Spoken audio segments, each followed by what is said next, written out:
मैं राजल चौक से हाजिर हूँ आज शाम की इवनिंग न्यूज़ के साथ, जिसमें हम दिन भर की मुख्य खबरों से पर्दा उठाएंगे, जिसको जानना बहुत जरूरी है।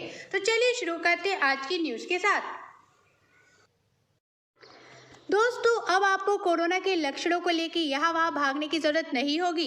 अगर आप में या आपके घर में किसी को कोरोना के लक्षण दिखते हैं तो आप घर बैठे बैठे भी अब क्वारंटाइन कर पाएंगे। एकदम सही सुना दोस्तों आपने, क्योंकि स्वास्थ्य मंत्रालय ने होम आइसोलेशन के लिए दिशा निर्देश जारी किए हैं। अब तक संदिग्ध मरीज और संक्रमित मरीजों के आइसोलेशन की सुविधा अस्पतालों में की गई थी।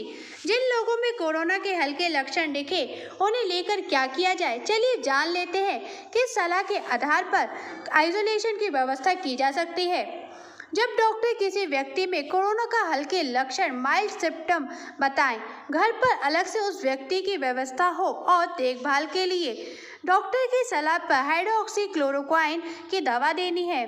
डॉक्टर से लगातार संपर्क बनाए रखना है और मरीज की पूरी हरकतों पर नजर बनाए रखना है, तभी घर पे रह के आइसोलेशन संभव होगा, अन्यथा रिस्क ना लें।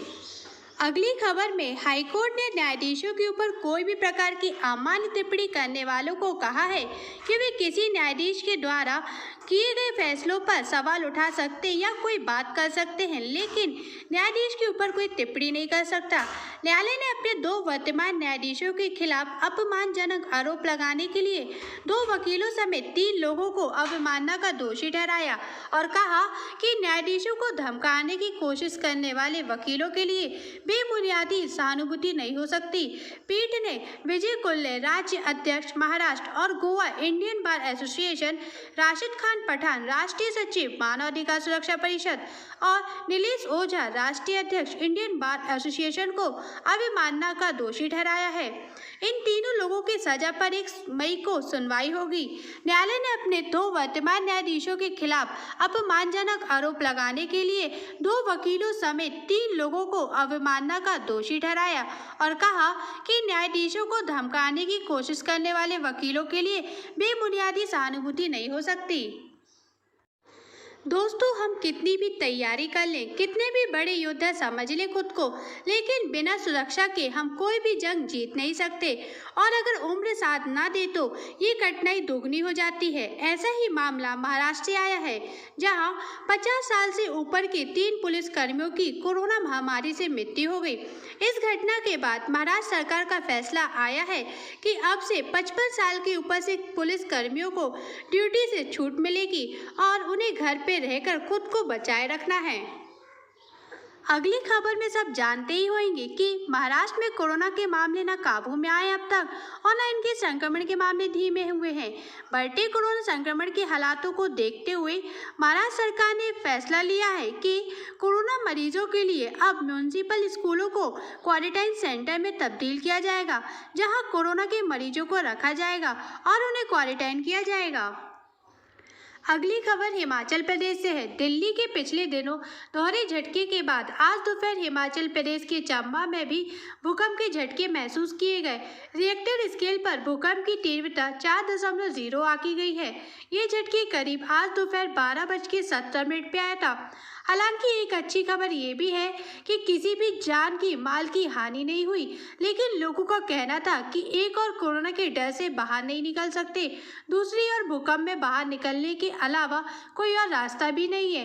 दोस्तों, ऐसी कोई प्राकृतिक आपदा है तो अपनी सुरक्षा पहले देखिए और बाहर निकलने के बाद भी लॉकडाउन के नियमों का पालन जरूर करिए। अगली खबर में एक मामला ये आया है, जहां 3 वरिष्ठ IRS अधिकारियों के खिलाफ चार्जशीट जारी किया गया।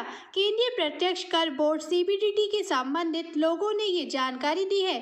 3 वरिष्ठ राजस्व अधिकारियों द्वारा तैयार की गई विवादित रिपोर्ट के सार्वजनिक होने के बाद इस मामले में CBDT ने सख्ती से कार्रवाई की प्रक्रिया शुरू कर दी है। CBDT के मुताबिक भारतीय राजस्व सेवा IRS के 3 वरिष्ठ अधिकारियों के खिलाफ चार्जशीट जारी किया गया है।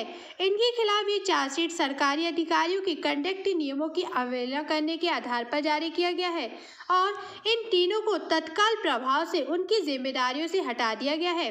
सीबीडीटी ने एक दिन पहले सोशल मीडिया में चल रही खबरों की जांच शुरू की थी, जिसमें कुछ भारतीय राजस्व सेवा आईआरएस के अधिकारियों द्वारा कोविड-19 से निपटने के लिए विकल्पों पर ठोस नाम की एक 44 पेज की रिपोर्ट तैयार करने का जिक्र था। सोशल मीडिया पर चल रही खबरों के मुताबिक इस रिपोर्ट में कुछ युवा भारतीय राजस्व सेवा आईआरएस के अधिकारियों ने कोरोना वायरस से हो रहे आर्थिक नुकसान से निपटने के लिए सुपर रिच पर टैक्स बढ़ाकर 40% करने, महामारी सेस लगाने वाले और विदेशी कंपनियों पर ज्यादा टैक्स लगाने का सुझाव दिया गया था।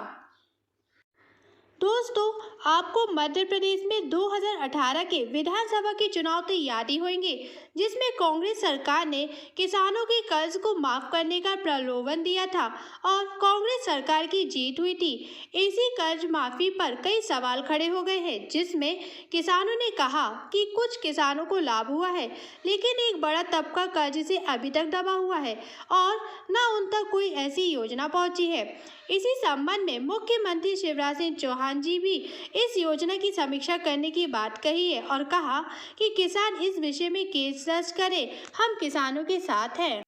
दोस्तों, खबरें यही खत्म नहीं हुई है, जारी रहेगा ये सिलसिला हमारे मॉर्निंग न्यूज के साथ। तब तक आप स्वस्थ रहें, खुशहाल रहें और अपने साथ साथ अपनों का भी ध्यान रखें। Thank you.